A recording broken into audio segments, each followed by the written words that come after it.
all know Quagmire is the super weird dude in Family Guy, but today, that's gonna change. We're gonna be looking at all the episodes where Quagmire acts slightly more normal than his usual self. Starting at number 8, Quagmire gets some absolutely earth-shattering news in Quagmire's dad. This episode starts off like so many other Family Guy classics at the Drunken Clam. Quagmire shows up and excitedly tells Peter and Joe that his dad's coming to visit. The whole reason he's coming to town is so that the Navy can honor him at the ball for all of his bravery during the Vietnam War, since he's a veteran. Quagmire is very excited to see him again, since this is the man who he learned most of his sexual exploits from, which inspired Quagmire to be his usual giggity-ist self. But when the guys actually meet Quagmire's dad, they can tell that something's a little off. When he tells them one of his war stories, Joe and Peter agree that this man is gay as hell. There's nothing wrong with that, of course, but this is clearly not the man Quagmire was talking about. If anything, Quagmire is in complete denial about his dad being gay, so Peter heads over to his place to break the news. Quagmire doesn't take it well and tells Peter to come to the Navy ball to see just how straight his dad is. But when they actually get to the ball, a series of increasingly blatant double entendres has Quagmire finally seeing the truth. So he goes over to his dad to ask the big question, but is surprised to find out that he's not gay. He's just a woman trapped in a man's body who plans to have a sex change operation whilst in town. Despite being absolutely floored by this announcement, Quagmire decides to go to the hospital to support his dad, and Lois forces Peter to go with him. When his dad comes out, it's a pretty stunning transformation. Oh, and she goes by Ida now. As shocking as this change is, the Griffins decide to be polite and invite Quagmire over for dinner, along with the family. But it takes all of 5 seconds for Peter to ask Ida what happened to her wiener, and another 3 to ask about her knockers. That proves to be too much for Quagmire, who storms back to his own place. When Ida follows him, he tells her how upset he is that after spending years telling the guys about what a hero his dad is, he now has to listen to her talk about her inside-out wang. Ida is understandably saddened by this, so she heads to a bar, where she runs into Brian, who's just back in town from a seminar. About 4 drinks later, and they're making out in the lobby, and Ida invites him up to her room. The next day, he heads back home and tries to show off about sleeping with a beautiful woman, only for everyone to laugh at how stupid he's been. And when Stewie reveals the truth, well, let's just say Brian gets a serious case of the queasies. Meanwhile, Ida goes back to Quagmire's place, where she makes up with her son. Quagmire admits that he was unfair, and Ida admits that this was a lot to reveal all at once. But when he finds out that she had intercourse with Brian, he goes over to the Griffin residence and goes to town on the dog. Of course, Brian has the last laugh when he simply says he had intercourse with Quagmire's dad before slamming the door in his face. At number 7, we've got Quagmire's Quagmire, where Quagmire gets a taste of his own Quagmire medicine. Take a shot every time I say Quagmire in this video. Don't actually do that. There's one thing he is terrible at. It is technology. And after he experiences some minor technical issues, he heads to the electronics store to get his laptop fixed, where he meets Sonia, who sees all the wild graphic videos Quagmire left open on the screen. Instead of being weirded out like a normal person, she suggests a better site for him to go to, saying that the one he's visiting right now has too much malware. These folks are professional gooners. When Quagmire finds out she's as depraved as he is, he asks her out to dinner, where they bond even more. But the next morning, Quagmire wakes up in a rather foggy memory state of what happened last night, and Sonia says that they had intercourse, but he just can't remember any of it. And well, that's because Sonia roofied, aka drugged Quagmire before taking him home. Massive red flag. Now, Quagmire's really into it at first. He thinks he's found someone that can match his drive and love for hardcore kinks, and he decides to explore some of his wildest fantasies with her, including having intercourse in front of his senile former high school principal and painting themselves black to make Chinese characters while they roll around. Yeah, this episode gets pretty wild, but this is where things start taking a turn. Sonia decides to push Quagmire's boundaries way past their limit by asking him to have intercourse with his own father while she watches. Quagmire says no at first, but she convinces him to go through with it. And it somehow gets even worse from there. When Quagmire shows up to the Drunken Clam with bruises all over his face, he leaves. Sonia assaults him, ties him up, tosses him into the trunk of his own car, and drives off. The next day, both Quagmire's dad and Joe show up, saying that they haven't heard from him all day. This is really unusual, and everyone gets so worried that they start looking for him in all his usual haunts. They know that Sonia is behind this, but they just can't seem to figure out where she's taking him. Until they hit the red light district, where a man recognizes Sonia's name and tells them that she has a sex dungeon in a storage unit. The 3 rush over over to Quahog's storage and find Quagmire hanging upside down in a storage container, looking like he's really been put through the ringer. Sonya shows up, prompting Joe to pull out his gun, only to get disarmed in a flash. Fortunately, the gun didn't have any bullets in it, and when Sonya tries and fails to shoot everyone dead, Joe tackles her down and puts her in cuffs. Somehow, Quagmire came across as more normal in this episode compared to that crazy lady, but he's still a bit weird in this one since he also finds out that his dad is pregnant from him. So, giggity, I guess. At number 6, Quagmire quit his job to become a stripper in American Gigolo. Quagmire and his fellow pilots go on strike, but after getting frustrated at how little progress they've made, decides to head on home. As he approaches his car, though, he sees a bachelorette party going down at a bar and decides to try his luck. Funnily enough, everyone at the party thinks he's the stripper they hired, and Quagmire is only too happy to oblige. Later on in the Drunken Clam, Quagmire makes an exit saying that he has some more protesting to do. Peter and Cleveland and Joe can tell something is not quite right, so they follow him all the way to a club where a horde of ladies are waiting to watch him undress. When the guys catch up to him after the show, they find out that he's only doing this for the money and not the attention from the ladies. Turns out that he's as broke as a bank. Banks aren't broke. After 3 straight weeks of being on strike, and he even agrees to have intercourse with a woman for money. That officially takes him from stripper to gigolo, basically a male escort. The thing is, he kind of has to keep it a secret from Joe on account of being a gigolo being illegal and all that, and we also find out that the gig isn't quite as sweet as it really seems. Not long after that, Quagmire asks Peter for a lift, saying that one of his customers just flat out refused to pay him. Peter decides to go up and make sure he gets his money, which basically makes him Quagmire's pimp at this point, something that Peter is more than happy to do once he's offered a cut. The next few nights, Peter takes Quagmire to have intercourse with a frightfully ugly woman, mixes up his condoms with bubble gum, and even eats a pizza that Quagmire made a hole in through. And you know exactly how I got there. All that work leaves Quagmire exhausted, but there's no rest for the weary because Peter's got 5 more appointments lined up for him immediately. When Quagmire refuses, Peter becomes a classic pimp by slapping Quagmire until he complies. And he sticks with the whole pimp shtick too, dressing like one full time and not letting Quagmire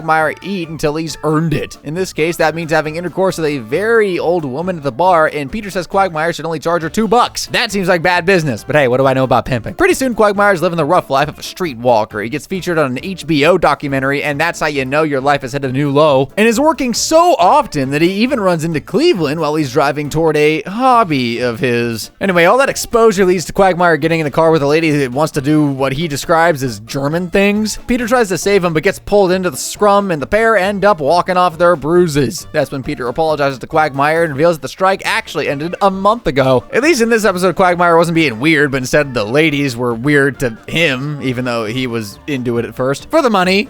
But moving on to number 5, Candy Quahog Marshmallow, Quagmire becomes a popular music artist. It all starts when the gang is going through Quagmire's stuff for spring cleaning. Peter finds a cassette tape featuring Quagmire and a beautiful Asian girl. In fact, he finds multiple of them. And it turns out that while Quagmire was stationed in Korea, he got cast in a massively successful soap opera called Winter Summer. Peter, Cleveland, and Joe can't wait to see what it's about, and they end up getting absolutely addicted to the story. Like, they are crying actual tears of emotion. These are the guys that can barely talk to their wives respectfully. There's just one problem, though. The cassette for the series finale is nowhere to be found, and according to Quagmire, the only place they'd find it is in Korea. So what does the gang do but book a ticket straight there, of course? The funny thing is, as soon as they land, everyone around recognizes Quagmire as American Johnny, the character from the soap. But even though the show is clearly still popular, the guys can't find that elusive last episode anywhere until all of a sudden they run into Quagmire's co-star, Soojin. It's not actually a coincidence, because there's apparently an app tracking Quagmire's every move. That's just how big of a deal Quagmire is in Korea. Anyway, Soojin happens to have that series finale they've been so desperate to see, and she invites them over to dinner so that they can watch it together. When they arrive, Quagmire is reintroduced to his old cat, Buttercup, who's had a whole litter of cute little kittens. After being forced to sit through a meal they clearly don't enjoy, the gang finally get their closure. They watch as American Johnny bids goodbye to the love of his life to return to America, prompting Peter to wonder why he'd do such a thing. This gives Quagmire an epiphany. He has a beautiful woman ready to spend her life with him in Korea, not to mention a whole load of grandkittens he needs to take care of. Why would he go back to America if he can live such a good life here? Peter has the bright idea to write Quagmire a K-pop song to convince him to come back to Quahog, which is where the episode's title comes from, by the way, but his mind is already made up. Or at least least it was, until he finds out Sujin's grandpa, great-grandma, and dozens of her cousins will be staying with them. At that point, Quagmire says screw this and joins his friends at the airport just in time for their flight home. Upcoming, we got number 4, Airport 07, where Quagmire actually saved a ton of people from dying. After being driven to the airport by Peter, Quagmire gets onto the plane. However, Peter notices the ground crew fueling it up, and this gives him a pretty insane idea. Maybe his truck will fly if he puts jet fuel in it. Is that insane? Absolutely. Does it stop him? Absolutely not. So he fuels his truck with mostly jet fuel. Quagmire, with no idea how badly Peter just screwed him over, takes off and realizes midair that the plane has no fuel in it. Luckily, Quagmire is able to bring the plane down relatively softly, so no one dies because of Peter's idiocy. Now, Quagmire technically saved lives, but he ended up getting fired anyway. Why? Well, earlier in the episode, after going to a redneck comedy show, Peter decides that he's a redneck too. This means buying a pickup truck, painting a pro-life message on the rear windshield, and crashing into Quagmire's car because he can't see out of the back anymore. Peter totaled his car when he had just 20 minutes to catch a flight at the airport. Peter decides to drop him off instead to make up for his mistake, and they're able to get to the runway just in the nick of time. However, Quagmire was actually fired for the crash. With no job, the big question now is, what is he going to do for money? Well, fast forward 3 weeks, and while Quagmire is camping out in Chris's treehouse, Peter offers to let him stay at his house until he finds his feet again. It's the least he could do, honestly. But we all know this generosity is going to bite the Griffin's butt, right? Like, at first, he's just showing Chris how to write boob on a calculator, but that night, he puts his whole foot in Meg's mouth. Lois tells Peter that Quagmire needs to go, but Peter still feels guilty. Quagmire tells the boys that all he knows is how to fly planes, so he's not just able to fit into any other job. Peter decides it's time to help his friend get his job back and takes the whole gang to the airport to execute his genius plan. What is this plan, you ask? Well, they're going to sneak onto a flight, drug the pilots, and have Quagmire safely land the plane and become a hero. Foolproof, I'd say. And you know what? Things actually go according to plan. Pretty soon, the plane's taking a nosedive, which means all Quagmire has to do is get into the cockpit and save the day. The only problem is, he never got on the plane. Nope, he was too busy boinking an airport employee and realized half an hour too late that the flight's already gone. He heads to the airport bar to drink his worries away and runs into none other than Hugh Hefner, who tells him that John Holmes, the famous porn star, said that Quagmire was the best pilot he'd ever seen. Kinda sus, but it gives old Quagmire the inspiration he needs to step up. Quagmire heads to air traffic control where he gives Peter instructions to help him land the plane, and by some miracle, it all works out in the end. At number 3, Into Harmony's Way, Quagmire discovers that he and Peter can make beautiful music together. Quagmire and Peter are hanging out when they spot a bee, which makes them both scream. Much to their surprise, they're able to effortlessly harmonize, which gives them the idea to do something musical together. They pull out a couple of guitars and try their hand at writing lyrics, which at first seem to revolve around intercourse when coming from Quagmire and food coming from Peter.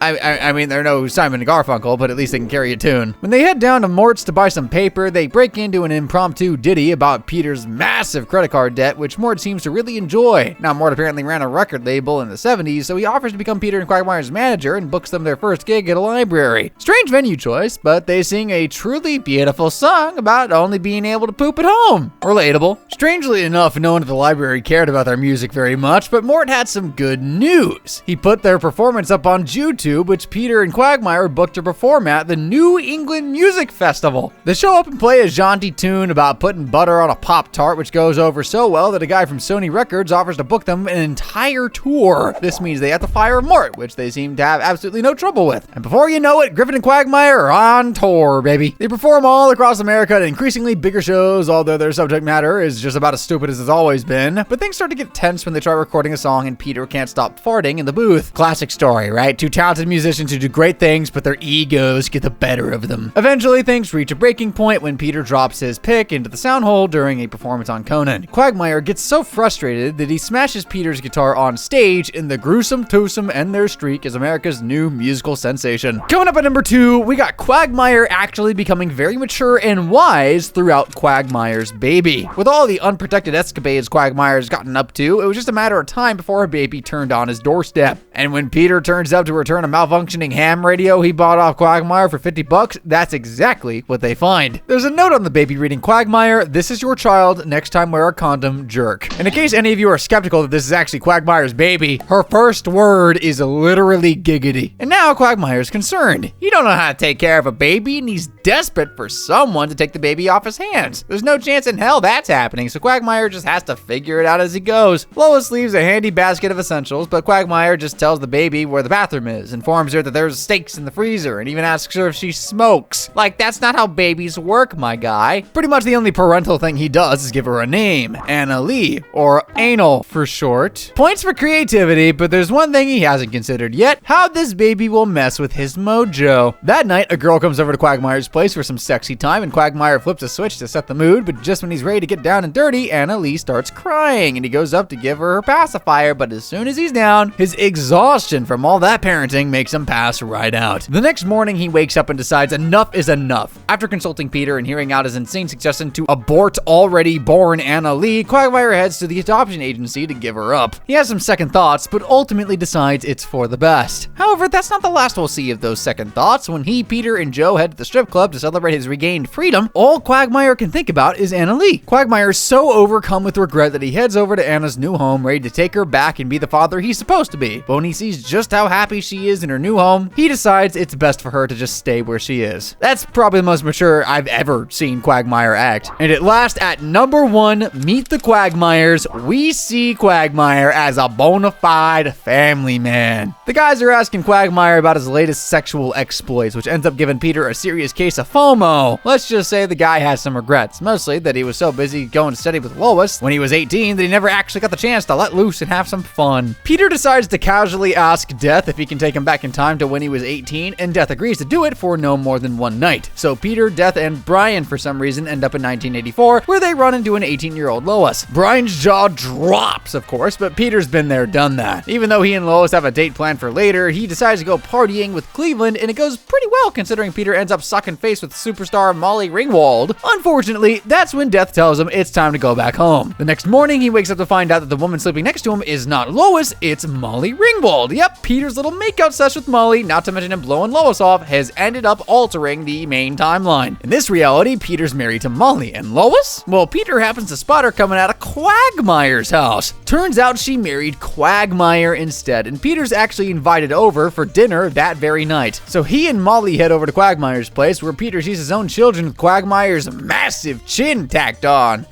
Yeah, the Quagmire's kids in this reality, and Meg's inherited so much libido from her dad that she actually comes on to Peter during dinner. Ew! Peter tries to convince Lois this is some huge mistake, but she's got no idea what he's talking about. After seeing Quagmire whisk his wife away for some ugly bumping, Peter's desperate to go back in time and undo what he did. Weird thing is, though, everything seems way better in this timeline, so there's less of a chance of running into Death. Fortunately, a woman drops from the sky and dies, prompting Death to appear and give Peter the chance he needs. When he's back in 1984, Peter tries to make things right, only to mess it up a bunch of times. He ends up partying with Cleveland again, and Brian has to remind him what he's actually gone back in time for. Death is done giving Peter mulligans, so the fat man's got to actually win Lois back with his charm.